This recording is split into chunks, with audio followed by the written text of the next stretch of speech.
ও গাড়ি আসছে। ঋতিকা মা, ছাড়ো আমার মেয়েকে। রাহুল, এক্ষুনি তো কোনো একটা বিপদ হয়ে যেত। ও তো রাস্তার ধারে চলে যাচ্ছিল। তুমি ওর গায়ে হাত দিয়েছো কেন? ছাড়ো ওকে। ঋতিকা তো আমারও মেয়ে। তোমার মেয়ে? যখন তুমি ওকে ছেড়ে চলে গেছিলে তখন কোথায় ছিল তোমার এই মাতৃস্নেহ?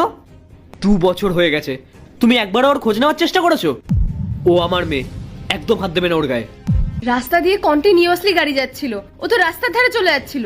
যদি কিছু একটা বিপদ হয়ে যেত তখন কি হতো? তোমার ওকে নিয়ে চিন্তা করার কোনো প্রয়োজন নেই।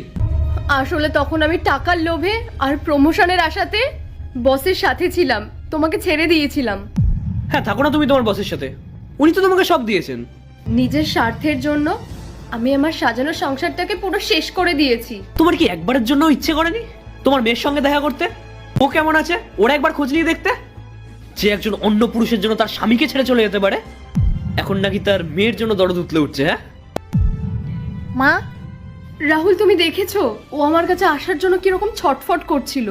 ওরও কষ্ট হচ্ছে। রাহুল, তুমি আমাকে ক্ষমা করে দাও না। হয়তো ভগবানও চায় আমরা আবার এক হয়ে যাই।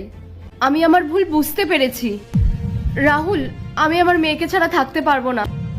আমি শুধু আমার মেয়ের জন্য তোমাকে আরেকবার সুযোগ দিচ্ছি। মা তোকে ভালোবাসে? হ্যাঁ বাবা। তাহলে মাকে আই লাভ ইউ বল। মা, love you. Love you too সোনা।